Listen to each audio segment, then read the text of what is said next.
Hey everyone, can you hear me okay? Yeah, loud and clear. Okay, great. Well, welcome back to Canaan X Spaces. I'm Kylie from the Canon team. Today's a little different. We have three guests, and we're talking about what it actually takes to get into Bitcoin mining. From your very first machine all the way to a serious setup, we're calling it crawl, walk, run. And actually, the timing couldn't be better. I'm sure I think most people on this space saw what happened a few days ago. Someone who was running Canon home miners hit a full block on brains. So um, we kind of want to touch on that a bit today. So I think to get started, so we have Ev- Eviral and Chris from Altair. They are actually our official authorized Canon reseller. And also, Yifan is joining us, our director of consumer products at Canon. So, Eviral, if you want to start us off and tell us who you are and what you do, that'd be great. Sure. I am the founder and the CEO of Altair Tech. We are primarily focused on home mining equipment. As an authorized distributor, I think we just hit a landmark of 5,000 Nano 3Ss shipped across the world just this week. And on top of that, we had a Nano 3S hit a block. So this is very timely.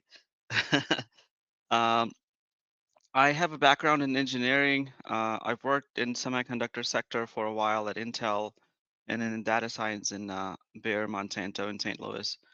Um, I was I'm an early Bitcoiner. I started Bitcoin mining in 2015, and my head was just not in my day job. So in 2021, I just quit the job and started Altair Tech as a mining and hardware retail company. That's awesome. And Chris, if you want to introduce yourself and tell us how you got here. Yep, my name's Chris. I work at Altair Tech. I handle pretty much all the customer support, uh, some of the BD work, and social media work. Started mining Bitcoin back in, I believe it was 2018. Just here on my own property, help some other people start their own farms. And I used to be a customer of Altair Technology, kind of how I started working here. Very cool. And then if you want to introduce yourself and tell us about your role at Canon and sort of what you work on. Sure. Hi. Yeah, Ifan, I'm the director of the consumer products here. What we do is I'm currently leading a team of designers and engineers to develop and design our home mining series. And we have some exciting things coming up soon. How I got into it? Well, I was not like everyone, most of the people here. I'm actually not from the Bitcoin world, I would say. Mostly on the products all my career life, and really got intrigued by how the chip really works and then how the company uses the heat coming from the chip to do a lot of interesting things. And that's how I got into the company. And here I am working with people on this exciting thing here. So thanks. Awesome. Thank you, Yifan. I think that we can kind of touch base just on some initial reactions from Altair. You know, you guys sell these R miners every single day. You know, when you guys see that one of something you sell, like our Nano 3S, hits a block, where's your head when something like that happens? Sure. I'll start. So I think the block was hit on Sunday evening, like 7 p.m. And like I was at a barbecue and I was just kind of flipping through Twitter and I saw that the block hit, and I think Red Panda had posted that this was actually a Nano 3S. I was like, I just said, look, guys, I know this is an important party, but I'm gonna leave my wife and kid here, and I'm gonna go back and do some Twitter posts. So I came home. I started looking through the brain's data, and yeah, it was exhilarating. I think mostly because we've seen, I think, solo blocks being hit pretty consistently. BitAxe, NerdQX, Avalon Q have hit multiple blocks in the last year, but Nano 3S, as far as I know, it only hit BCH in digibyte blocks so far. So, and until you hit a block, I think that is sort of the real test whether the device is able to secure the network, right? Because until you hit that block, you're just hoping to secure the network, in my opinion. So I think it's actually it's a big deal for a small device with just 6 terahash hash rate to hit it. It is exhilarating, and a lot of people say, these are little toys. They're a couple $100. Uh, do they actually have any effect on the network? Am I just like hoping against hope to hit something? It sort of proves them wrong. So yeah, this is very exciting. Yeah, I agree. I also think it's just really cool being able to see it online and when people are open and sharing things like that as well. I just think it's really cool for the community. So I think we can kind of start where from the beginning of getting started with mining. I think someone's brand new and they want to start mining at home. What do they need to know before they do this? Would you guys say? Okay, I'll start. And Chris and Ifan, if you guys want to enter, or Kevin, other people from Canaan, you're welcome to interrupt or take it over Sure. as you wish.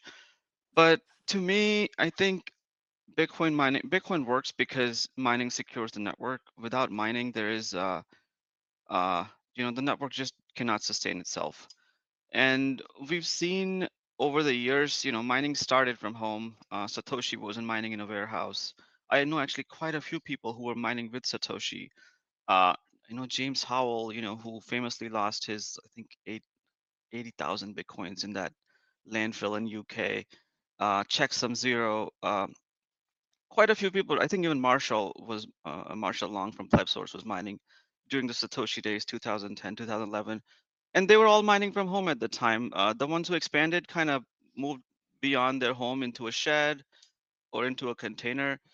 But mining started with lots of holders who believed in an asset, wanted to secure it and wanted to hold it. But at some point, it kind of ended up moving in giant warehouses, and now with pubcos who may not even hold the Bitcoin in most cases. Some do, most don't. Right? They're just there for the dollar gains. And I think this is kind of like a perverse incentive to mine. If you don't believe in the asset enough to hold it, like are you in it just for the dollars, right? Unlike a lot of plebs who they won the BTC lottery, let's say at home, they're gonna hold on to their coins. Uh, so and then living in the Midwest, we need a lot of space heat here. So I've been tinkering with home miners since like my first foray into mining was mining at home, first with GPUs, then ASICs, and we have livestock. So my wife raises rabbits. That's 30,000 square foot of a barn that needs heat in the winter, and it's very expensive to heat space that big, and that's not fully insulated. So for me, mining has always been about reusing the heat to heat our living spaces, to heat our livestock, to dry our produce, dry the meat, dry the spices, dry the herbs. So I've always been playing around with it. Uh, and we've tried building quite a few of our own designs. So we started with this thing called Bit Chimney almost 3.5, 4 years ago now, which was taking a single Antminer hashboard and then doing a custom chassis, custom afterminer for firmware on it to make it useful for home use. Have it have wireless, have it be quiet, uh, and still substantial hash rate to be able to run those at home. But as a small company, we couldn't get the FCC's, we couldn't invest the money in getting all those electrical certifications to be able to really pump these out at scale. Uh, And then we've dabbled with bid axes. We were actually one of the first sellers of bid axes in the world. We sold thousands and thousands until Canaan came along last year, and we saw, like, when I saw the Q and the Nano 3S, I was like, you know what? We're just gonna go all in on Canaan. This product is way better than anything we were sold before, or way better than anything we were trying to build ourselves. Uh, uh, our cost of production for just our cost of just the hashboard in Bitchimney was more than what the Canaan Q like retails for, right? So it was a no-brainer that we should stop building and like actually put our energy towards promoting and then selling, providing this hardware to people who are passionate about home mining, who can put this to use. Um, a big motivation for me to start Altair was to make it really easy for people to buy miners. Like I wanted to have Amazon-like experience. Uh, before, you know, when we started in 2021, the way you bought miners was you knew somebody on Telegram, and if you knew 'em well enough, and you had the secret handshake that let you into a group, and then you talk to somebody in China on their time schedule, and hope to buy some miners. You send them BTC or USDT, and hope the miners showed up, right? And many of the sellers are honest, of course, but some are not. And there's also impersonators impersonating legitimate sellers. So I myself lost money. I sent somebody $8,000 to buy an S19 95T, and they never shipped because they were just somebody impersonating a real seller. So I thought, like, why do we do this in 2021 where e-commerce is a really well studied and widely implemented technology? Like, why are we still sending USDT to vendors in China who, you don't have much legal recourse if they don't ship? And then there's the issues with customs and tariffs and all that on top of that. Uh, so we started Altair to make it really easy to mine people. So we would buy stuff in bulk from China, and then for the customers in US, Canada, and Europe, we would ship them from St. Louis. So people can now experience an Amazon-like purchase experience with us. They can buy with a card, PayPal. Stuff shows up within 2 to 3 days for most people on their doorstep. Uh, we have a warranty included in addition to the customer's warranty, like a dead on arrival type short warranty, and then friendly support. If you don't know how to set it up, we help make videos to help you, and if you want one-on-one help, we also provide that. Yep. That's awesome. I think it's great that you guys created, a more streamlined way to buy miners that feels very secure, and also awesome hearing about the different ways you reuse heat from miners as well. I always think that's really interesting. Yifan, from the product side, what would you say makes the Avalon Home series approachable for someone taking their first step into mining? Absolutely. I mean, I think Avril just made a really good point, um, really about, like how been mining, I mean, the Bitcoin mining was originally from home, then people started like doing the back, I mean, as like large scale, then they went back to like home setting. I think that's really, really our goal here, to, because I mean, as someone from actually the not so technical, the side of things, the way I look at it is Bitcoin is always like Bitcoin mining is always marketed, or I mean, seen from the outside, it's always something that's really hard to do. Like you don't know what you where to buy all those equipments if you are not from the inside, right? Like you don't know where to get things to do all those things. And I think being consumer level products, or I think we lower the bar, by doing those kind of products. We lower the bar for people to actually enter the Bitcoin mining, even though it might not be as large scale, or as, I mean, as fast as some of the commercial mining are, but it does open up the door for people who are interested to get in touch with the mining world, and I guess eventually learn or develop the further interest into the mining thing, right? So I think that's really the goal of what we're trying to do here.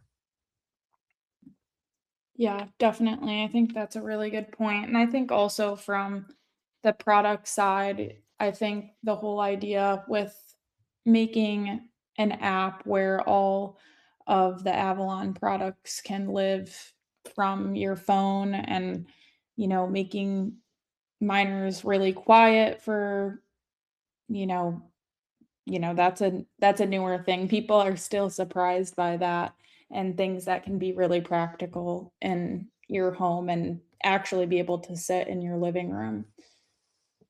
Yeah. So as far as, solo mining and kind of that category, I kind of want to touch on that. And since that block, we did just see someone hit that block. I think that's the perfect example of solo mining for people who are new. What's actually happening when someone solo mines, lottery mining versus solo mining, same or different? Kind of want to hear thoughts on that. Hey Chris, I think you just published an Yeah. article on it. Maybe you can take that one. You know it quite No. well. Yeah, no, absolutely. So kind of getting back to your original question of like, where should somebody kind of start if they're even curious and kind of what they're going to learn in that process. That's kind of like the title of this is Crawl, Walk, Run.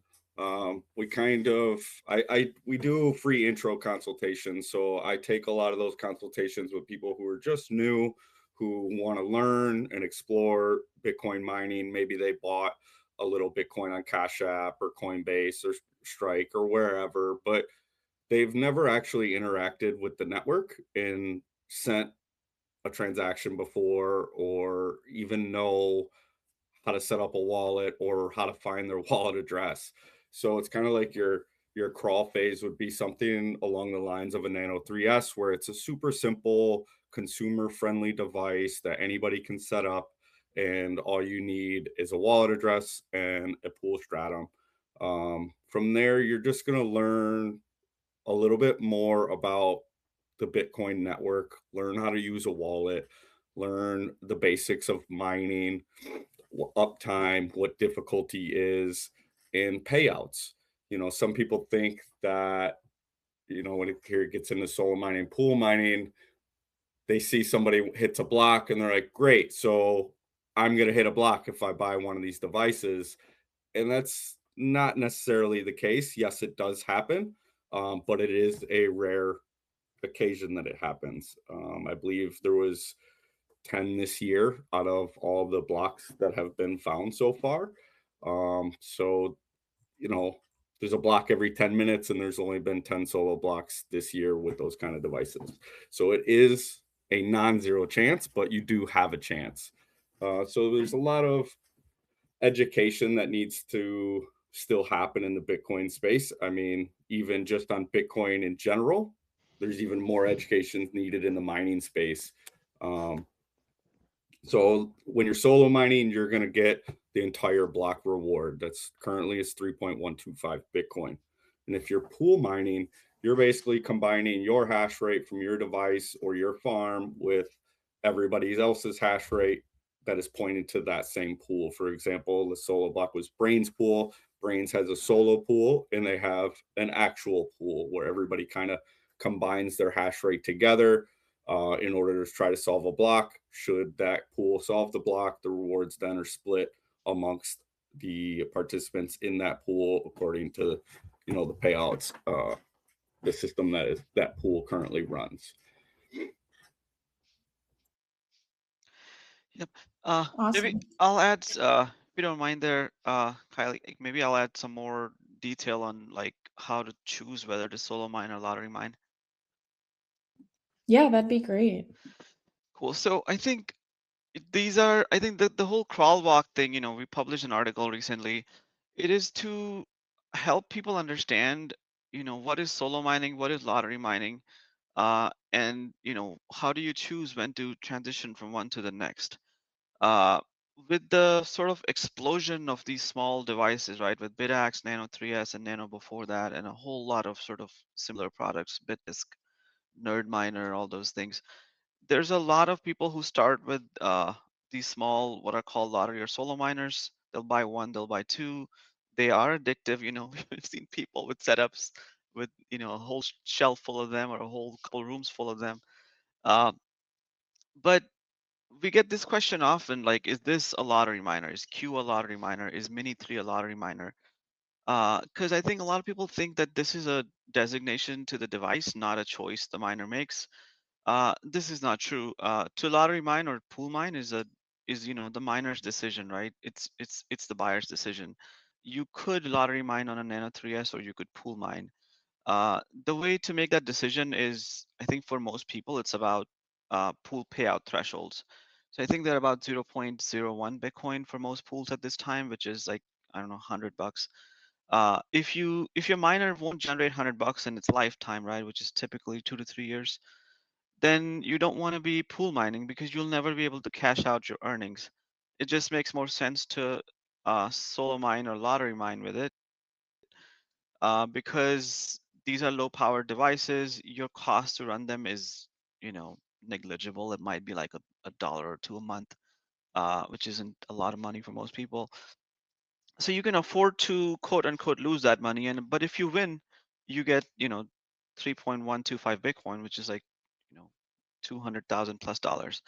So I think the upside is a lot, the downside is very little. For small hash devices, it makes a lot of sense to just mine solo, and learn the ropes, right? Because you don't want to buy an S21 XP or a big 240-volt miner, break it, and that's an expensive lesson to learn. If you break a small device, it's a couple $100 you could probably recover. So I think the lottery mining makes a lot of sense for your first or your second device, but as you start going up in hash rate, there's a point where you want to switch to pool mining, uh, mostly because if you have, let's say, 200 Nano 3S you're running in an entire warehouse, uh, they will be unprofitable for most people, even if you have fairly cheap power, like under 10 cents. So you'll be paying probably tens of thousands a month just hoping to win that block, and your chances are still fairly small. So it could be, I think, I don't know, decades before you hit anything, and you're still on the hook to pay a power bill. So I think it's important for people to understand that the lottery mining is not something that's inherent to the miner, to the device itself. It's a choice the miner makes. And as you grow your operation, understand there are different levels, right? You crawl with the Nano 3S, then maybe you walk with a Q, or a Mini 3, and then you start to run. You go to an A15 or an A16 or an Antmine or something big. Maybe you run it yourself. Maybe you put it in a hosting company. Uh, Also, hash rate rental is an extremely good option now. We know people who are in it just for the thrill of gambling, right? Which is fine. I won't judge you. Like, you wanna you wanna gamble with your money, more power to you. But you don't want to do it with the. You want to be wise about how you invest your money. So, am I still online? Did my computer shut down? I'm still here. No, you're still here. Oh yeah, we can hear you. Okay, cool. Sorry, it's just my monitor shuts off after like 10 minutes. So I think, if you're just into playing the Satoshi lottery with, the block lottery, we put out an infographic a couple weeks ago which shows that, to, let's say, for fixed odds, or what we had, there was 1% odds of winning the block. If you do the same thing with a room full of Nano 3Ss, it's gonna cost you like $6,000, uh, and 2 years of operation, right? With BitAxe, it's like $9,000, and with rental hash rate, it's like $2,500. So, don't let this kind of, like, this is supposed to be an educational tool.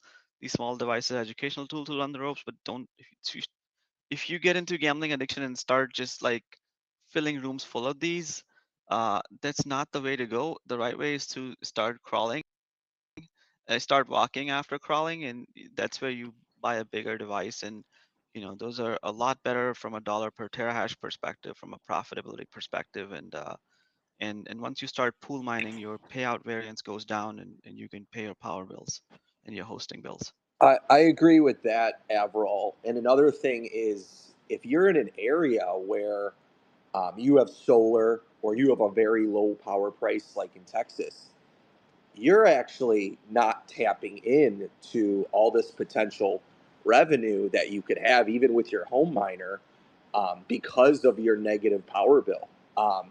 And I personally think there's a huge market gap that we haven't tapped into yet, where all of these users of like energy that have solar, again, that have negative power bills or they're in really, really low power price, not having these home miners is actually, losing them money. I know a guy who lives in Boston, and every month, he's negative in his power bill. And Boston, it gets cold in the winter.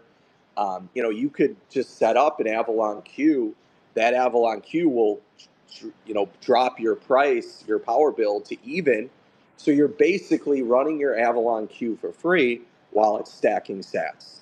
And I think, I mean, if you probably look at the numbers, there is an insane amount of people that are not, managing their energy correctly by using these products. And I think looking at it this way is a huge way for, we're talking about getting people into mining. If they're looking for that push, like, look, check out your power bill or look into solar, and you might be able to mine for free. Kind of an analogy that I kind of just came up in my head is kind of like if you were using two different credit cards. You spend the same amount on each credit card, but one credit card doesn't have rewards, right? And the other does. Well, which one are you more likely to use? You're going to use the one that has rewards. It's, if the cost is going to be same for the product or the energy in this case, but one space heater gives you Bitcoin and the other doesn't, why not choose the one that's, going to pay you Bitcoin? So, for people looking to get into it, like, hey, check your power price. Look into solar. It might be a complete no-brainer to look at our home series products, and I highly recommend Averell and Chris and their team over in Missouri, Altair Tech. They are great guys to purchase from. That's all for me, guys. And by the way, my name is Kevin Cahill. I'm sales director with Canaan. If anyone ever has any questions, feel free to shoot me a direct message. Thanks. Yeah, I think that's a really important point. We call it, get paid to heat your home, or, dry your herbs, or, your meat. It's if you do the same, if you're producing heat in a different method, let's say, from a baseboard heater instead of an Avalon Q, you're not getting any sats back. Just like your credit card analogy there, Kevin. So yeah, this is really important. And if you were gonna use that power anyway, uh, a lot of these devices can, like, quote unquote ROI very quickly. So I ran the numbers a couple of weeks ago for Avalon Q, something that makes like $3 a day, 350 a day. If you were gonna run a heater, 1600 watts is 1600 watts, no matter whether you mine Bitcoin in the process or not, right? All of the energy these devices or heaters going to consume is going to come out the other end as heat. Uh, but you run a miner with it, this Bitcoin is a bonus. So Q, for example, would completely pay off in like 10 or 11 months if you were going to burn that power in a space heater anyway.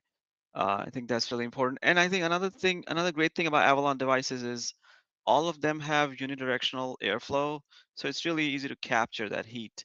So like, to contrast with, let's say, a GPU or a BitAx, right? There's a big fan on the front. The heat is just diffused. There's no way to extract it. Uh, but with a Q or even a Nano 3S, it's very easy to attach a shroud to it and then pipe that heat to something useful. Into a different room, or for drying lumber, or whatever you want to dry there. Same for the big miners, which are all have unidirectional heat flow, like the A15, A16, or Ant miners. So as you go from the crawl, walk to run stage, you can actually do a lot of. So we actually raise rabbits and we dry rabbit manure with some of the heat that comes out of the mining farm that's attached right next to the barn here. Uh, uh, and yeah, it's a good product, right? We sell that on Amazon. We have local customers who come buy it. It doesn't require any composting like other manures. It's a real world application of using space heat. That's awesome. Super interesting. And I think a lot of good points for everyone. Kevin, love the credit card analogy. And I think it's really, truly, that's the way to look at it and the way to explain, you know, the value to people that do need to heat anyway, might as well mine Bitcoin. It makes a lot of sense if you're going to need that power either way. So, yeah, Yifan, I wanted to spend a little time talking to you about your work. Yeah. I think in the past, no one from Canon in your role has really had the floor to speak before. And I think a lot of people are really curious. So coming into Canon, what was your first impression? I know you joined after the home series first came out, correct? Oh, yes. Joined like a little bit, I would say the second half of the year last year. Awesome. So what was your first impression coming in and what did you see that you were excited about? Yeah, well, that's really, like what draws me to the company, like I said, was really the benefits. Actually, Kevin and Everall, they were just talking about like, what you can do with this mining chip, and you're getting paid to heat your room, like all those, interesting thing of it. Well, my first impression, I mean, the reason I guess my role existed was just shows like how much the company focuses on the consumer side of things and how much they decided they want to go all in on this part of the business. Um, yeah, so coming in, seeing what the company has already done, I would say it's pretty eye open, because like I said, you really hear about Bitcoin mining as this industrial setting when people just like have the machine running nonstop. They don't care if it costs electricity. They don't care if it's like has loud fans. But now you look at those consumer products from our company. It looks very nice. It's almost like Mini 3, almost more appliance look than actually a minor look. And you have the smaller one, which only costs a couple $100 that does heating. That also give you a taste of how the mining looks. And the Q, you just don't hear too much noise from that thing, and you can just put it in your home and runs, and you don't even see it. So I think that's really like way interesting to me is you see the different side of Bitcoin mining or the mining, people really talk about and give you the impression that there's a lot more you can do to actually, create a better products for that consumer section in the Bitcoin mining world, or even just average consumer who are interested to give them more equipments or, actually more capability and more choices in doing the Bitcoin mining at their home. Yeah, definitely. I agree with you. I'm sure from a product designer perspective, it's coming into the company. The variety of the products I'm sure was very interesting and kind of how they each have their own sort of purpose and, different benefits to the consumer. So, what's something most people don't realize about designing a product like this? Something that's kind of more behind the scenes. Yeah, I mean, I would say, so for consumer products, the what we're trying to do is we actually trying to not only present the mining function of the thing that you're supposed to have in the first place, we're also trying to design them in a way that it blends into the home setting as well. Like we well, unlike the industrial look or industrial setting of the commercial miners, like the way they are, the home products, we want people to not only wanted to try it because it functions, right? Because it mines, but also because it looks good, it doesn't take up too much space, it does a heating function well, and it doesn't, it doesn't make having that thing in your living room looks weird, right? So there's a lot of thinking that would go into that side of things. Yeah, I can only imagine. I think having something that most people want to have in their home itself is tricky as it is, especially when it has to be, a functioning machine. So, Yeah. where do you think you draw the line between making something powerful, like, a machine with the hash rate people are looking for, and also making it simple enough that anyone can use it? I mean, I think that's there's sort of a fine line between the two. What are your thoughts on that, Yufan? Yeah, I mean, it really like looking across the, all the products that people now, I mean, or before they have options too, right? You can either buy like a commercial miner that, but you have to set up like 240 volts for it.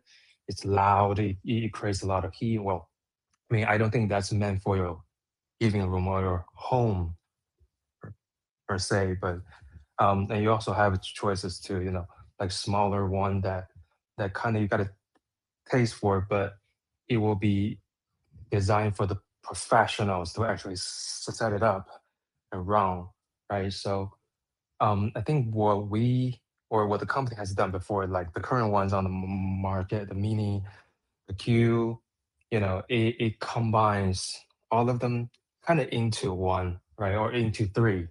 The currently that we have, you have the hash rate. You still have a good hash hash rate when you choose like Q or Mini, but at the same time, you don't have the complications or the operational ob- obstacles in setting it up. You have the app to connect it. It just connects to your home like, like a smart appliances, like a smart device. You set it up, and all you need to do, open the box, take it out, set it up over your app, and it runs. So it basically, I mean, like I said, it lowered the bar for people who actually trying to get a taste of it or actually enter into the Bitcoin mining um, world without the hassle or the technical difficulty to setting it up. So I think that's why a lot of people want to try those things. So. Yeah, definitely. I agree with you. Do you think that there's a design decision in these machines that seems small but really matters?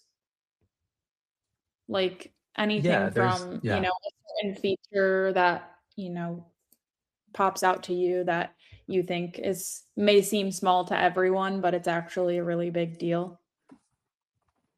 Yeah, there's actually quite some, I would say quite a few there. Well, I mean, most of the guests we have here, they know all aspects of the Bitcoin mining, so you guys don't need me to explain it. But when you first saw the commercial mining, like how loud those things can be and how much electricity those things can burn, it amazes you, right? So basically, we're trying to we remove all those aspects or remove all those downside that kind of prevents people from trying those things, and um, so people can actually want to try the commercial, I mean the customer ones. So I'll give you an example. Like, and one of the reason why Q is really loved is it's really quiet. So it has a good hash rate, but it doesn't create the noise that all those when you hear a commercial fan running in the background. But to lower that noise, we had to put in a lot of effort in choosing the right fan. We do the airflow. We had to simulate it. Airflow, figure out what's best for it. And those things, when you put in people's home, actually the only thing they will see it, I mean, they will feel is there's no sound or the noise is very, very low. But actually it took a lot of effort to get into that. And the other example I can give to you is like Nano 3S, right? We're trying to direct all the heat. So it comes only from that one direction at the front. So it also functions as a secondary heater in your home. And to do that, you have to design how the heatsink sits inside the machine and how the fan actually blows the heat out. So all those tiny things actually inside the machine that I would say that finally leads to, I would say, the consumer benefits of having a quiet heat generating machines that we have now. I think that's super interesting. I think also because I don't have a product design background at all, I think hearing, the small things that do make a big difference is, just fascinating. Yeah. Hey, one question I have, maybe Yifan or anyone else from Canaan, if you can answer. I think we've seen some concern around using USB-C for powering something that's 140 watts on Nano 3S. I personally don't have any concerns, but I just kind of want to see if you guys have any, if you can add more color to that design choice. USB-C is typically not used on small miners, but you've done it successfully. How that decision was made and anything else you want to add. Yeah. Well, that's a really good question. Well, I mean, I joined after the products was made, so I can only give you my perspective, kind of like afterward, what I heard and what I learned after I joined the company. So, I would say one of the thing that the company was trying to do for Nano 3S that uses USB-C was we trying to make it more consumer friendly, right? Consumer friendly, easy to use, easy to charge, power.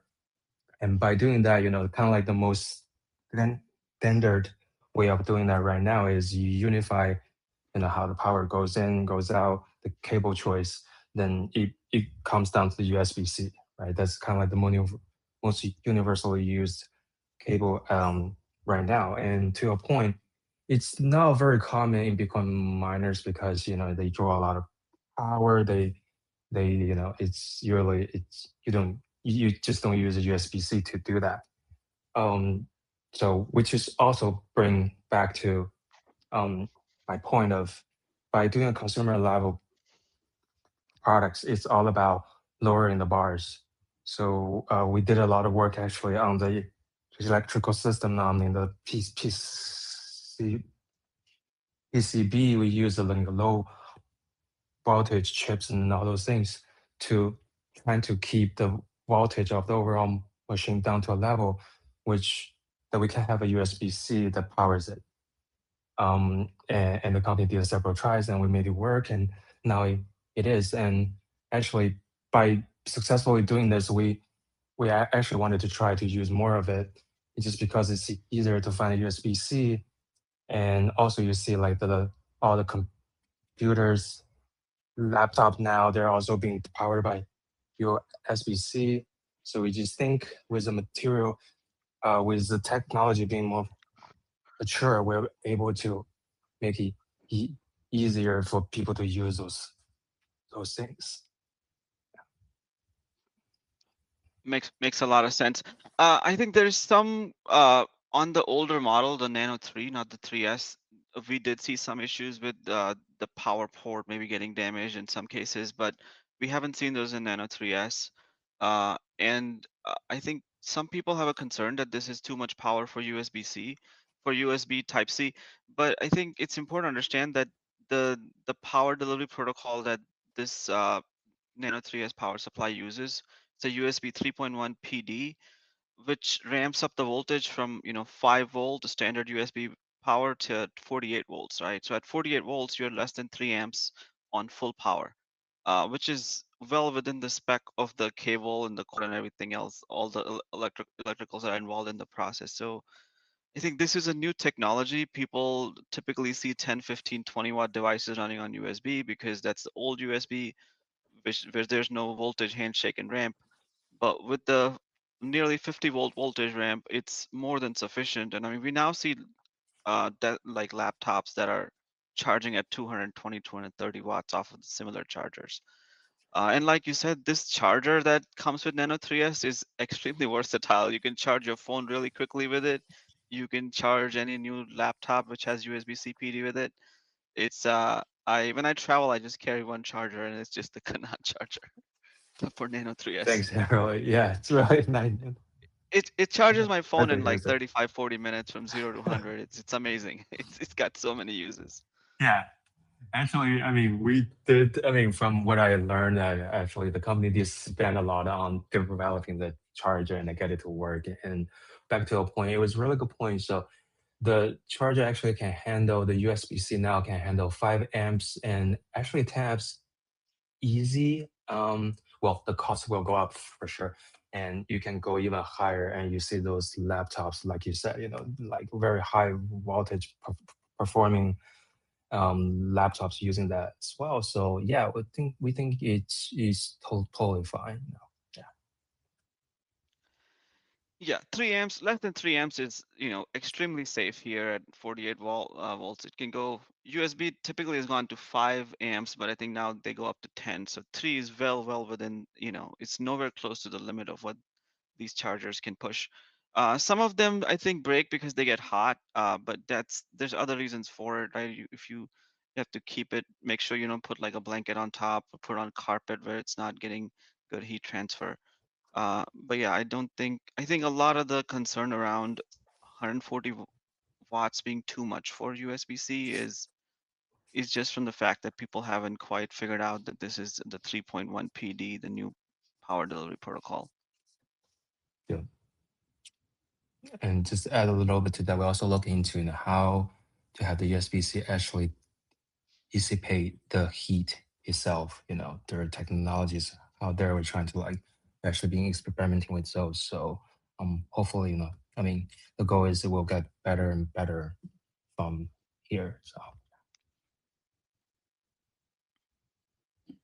Yeah, definitely. I think those are a lot of great point outs with that. So Aviral and Chris, you talk to home miners every single day. What are people asking for that isn't on the market yet, would you say? I'll jump in there first since I take a lot of the inquiries on the website. Everybody kind of they love what you guys have put out so far, and I think now that it's out, there's that thirst for more and what's next from you guys. So we're excited to see what you come up with next. I think heat reuse is just exploding even faster than even we thought it would. So people are looking into different ways to utilize the products you guys create in different ways, whether it's ducting them straight into their HVAC or maybe ducting it straight outside, drying lumber, greenhouses, things like that. We've had some people ask about like rack mount systems for something like the Q, where I know I think it does have the ability to be mounted. But maybe something a little bit slimmer where people can stack more of those larger, more efficient devices, not kind of similar to what they do currently with the small lottery devices, but with actual substantial amount of hash rate, right? It kind of does make sense to heat a large building with a device like the Q because it does also yield you sats where you can meet the payout thresholds, and it's not so much of a gamble where they can actually design something around those devices. Yep. I'll add a few more. And we have, I think, some users on the call too. So, Bobby and others, if you own these devices or are interested in these, make sure you provide your feedback directly. From my perspective, I think there's a gap in the 400 to 600 watt range, right? There's a lot of devices under 200 watts, and there's a whole bunch over 1,000 watts, but we don't quite have anything there. So I would love to see more products in the 400 to 800 watt range this year. The mini is kind of there, but I think it's the older of the three, so it's probably the first one to get updated. Then I think on the app side, it would be good if the app supported other devices too, uh, so that if you have a bunch of miners in your home, you don't need different apps for different devices. And then I would wish that the app would work once you leave the Wi-Fi network. Uh, this is a common question we get. I've went through vacation, now I can't track my devices because I'm on a different Wi-Fi. Um, and I think some more open APIs to integrate the Heat with the Home Assistant and other systems. Or now with vibe coding, a lot of people are writing their own applications to control their devices. I think Avalon has done pretty good job in this department over the years. Like a lot of the APIs are already open and well documented. Uh, but I hope that continues. Unlike some other companies where there's no APIs, or if they exist, there's no documentation, so you don't know how to control these devices outside of the stock web interface. I think then providing chips to makers is also important. This is something I think Scott talks about quite a bit from BitAxe. If I think from Kanan's perspective, it's just more chips being sold, but the makers can take those and come up with new ideas, new applications. Uh, so I think that's something that other companies haven't done in the past, but it would be good to see Canaan just directly sell chips to builders. Definitely. I think those are all really good points and, great call outs, especially because that's exactly what YFON does on a day-to-day basis is, all things product. So that's great. And I know as far as the chips go that we've been in collaboration with the 256 Foundation to try to work something out because we do want to, we definitely want to help people that are trying to do things like that. I think it's just finding a way to make it doable that makes sense. So I think Yifan, is there anything like any thoughts right off the bat from or actually Chris, did you want to say something really quick? Sorry, yeah, another feature that gets requested quite often from customers who this pertains to the queue. The queue has the timer function where you can set the timer to turn on and off. People would like to see that built out a little bit more and give them a little bit more control over that timer function. So they can kind of schedule it a little bit better. From my understanding right now, it needs to be reset each day. So if they were able to, say they're going out of town, but they want it to kick on, only at night during their lower rates, that the miner would then be able to do that with that timer function. So that has been a question we get quite often.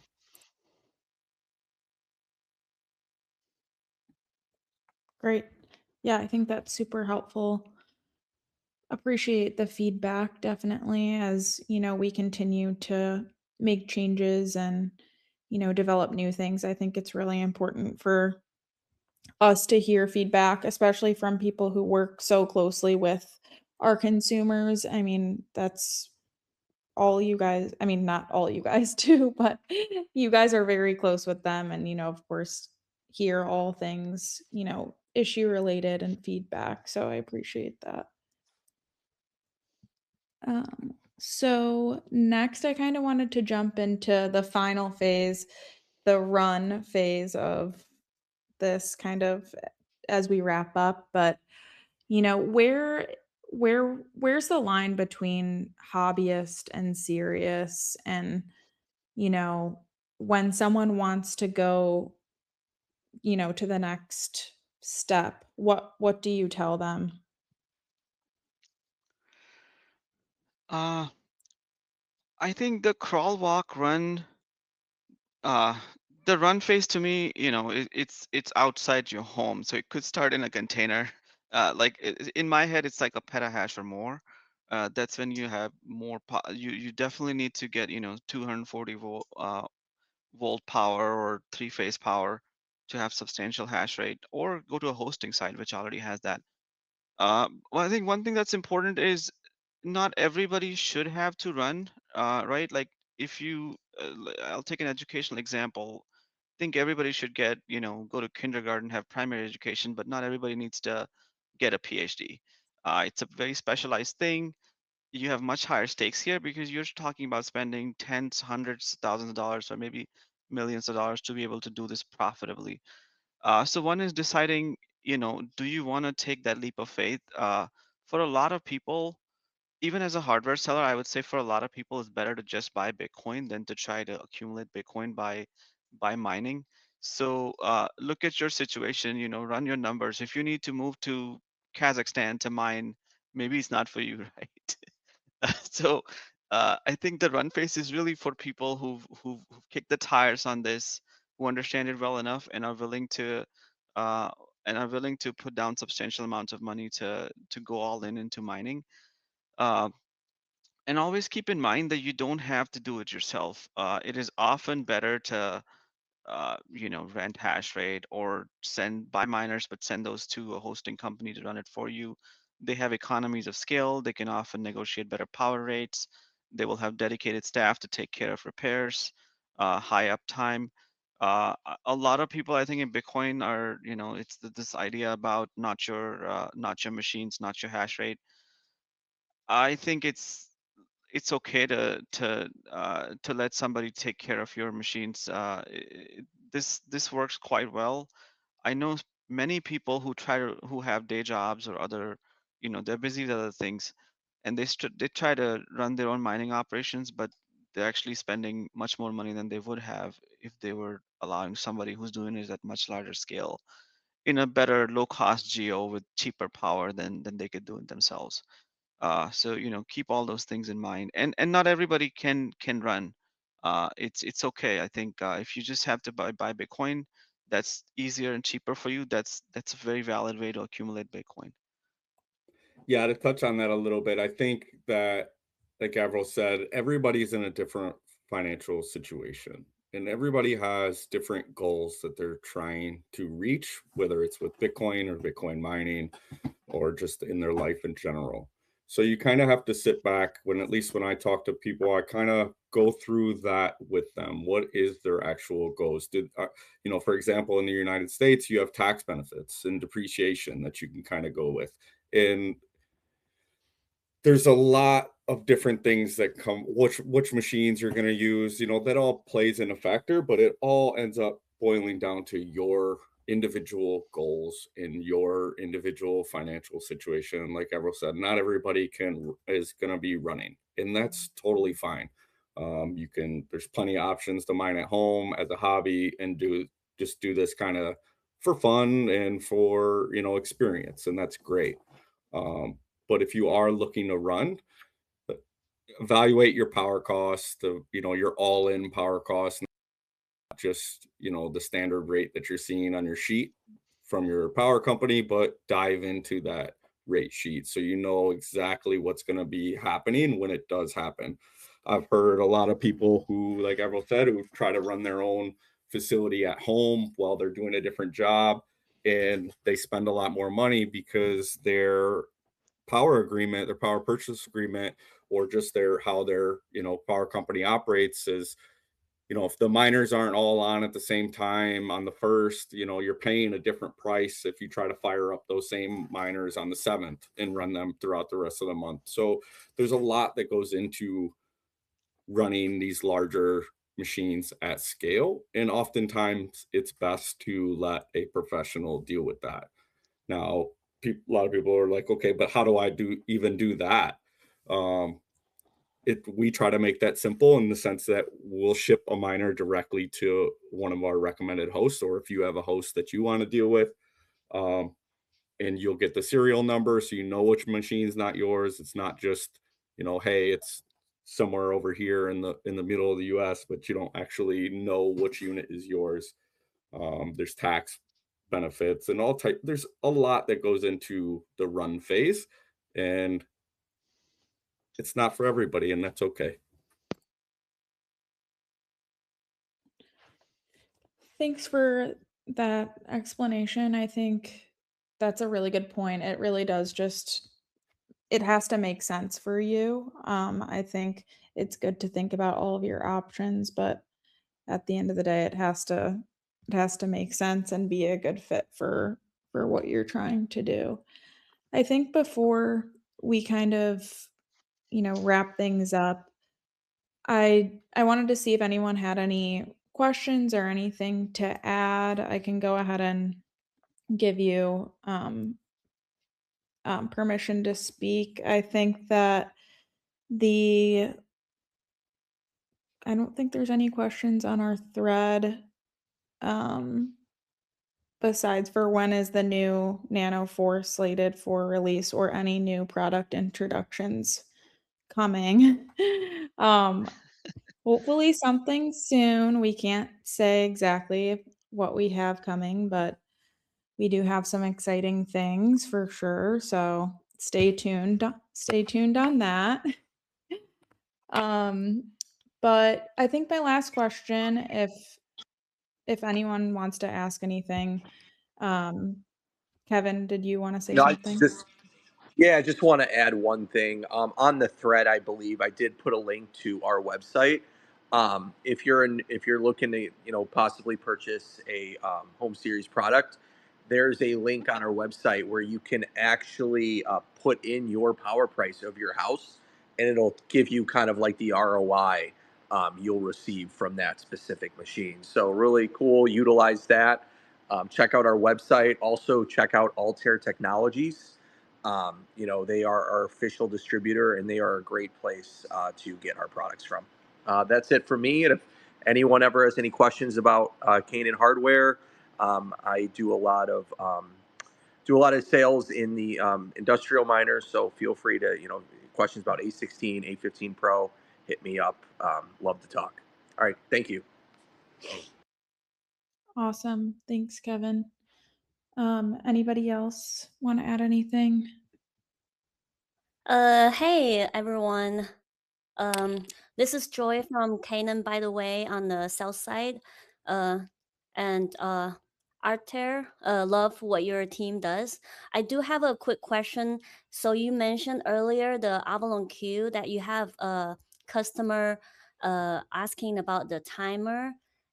Like I do have I am also curious that do you have any customers that asking about the temperature control on our queues? Yeah, absolutely. So that's what people love so much about the Mini 3 is that it's thermostat controlled. That's such an easy sell. That I like to say it's wife approved, right? It's not going to get too loud. It's not going to get too hot in your house where your wife's just going to be mad at you. Um, so they do love that function, and I would assume that they would love that functionality in the queue as well. Oh, great. Thank you. Actually, maybe a Awesome. question for you. I was a bit surprised that the Q did not come with that because the Mini had it. Like maybe any input on why that design choice was made? Uh, Yeah, that's actually something that so we're also uh looking forward. So I have put that request to our internal team, and we'll see what the feedback will be.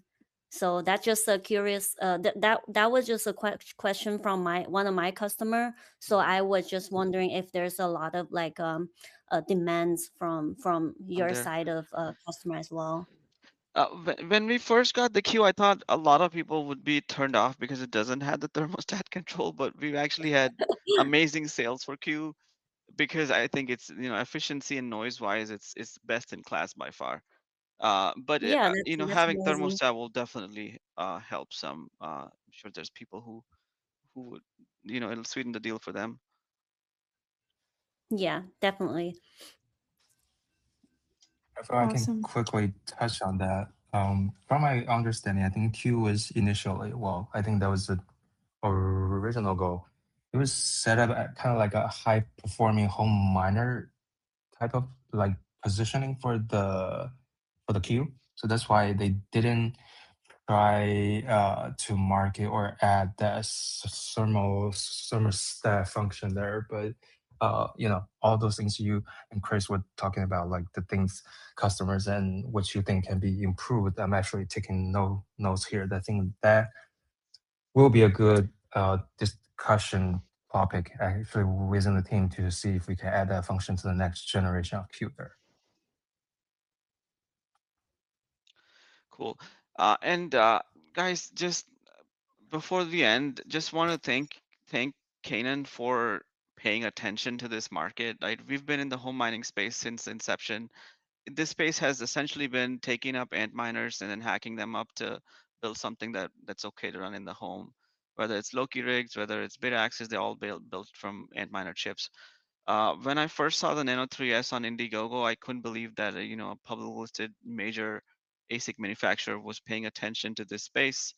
I thought maybe this was a flash in the pan. You'll make a unit and then like it would discontinued, but Canaan doubled down from 1 unit to now 3 units, and they're all category leaders. And I don't think you guys are stopping here. So thanks for paying attention to this space. It's really near and dear to our heart, and we're happy to see you guys giving it the attention it deserves. Awesome. Well, thank you guys. And I really, what is, I don't know if that means it's ending, but appreciate your time. And yeah, Altair also, yes, want to say that we work very closely with them and they are an official distributor of ours. So really thanks to you guys. And I think we had a great conversation as far as everything we wanted to talk about with the progression of everyone's mining journey and all the things, and getting to hear Yifan's perspective on product design was great. And I think we're all looking forward to see what's next. So how can people keep up with you guys from Altair, and what's the best way to stay connected before we close out? Sure, I'm Chris at Altair Tech, Chris Altair Tech on X. You can pretty much touch base with me there, and Altair_Tech across pretty much all social media platforms. Perfect. Well, thank you so much for joining, everybody, and appreciate your time. And we'll see you in the next one. Have a great day. Thanks all. Thanks, guys. Thank It's you. awesome. Bye. Yeah. Bye. Thank you.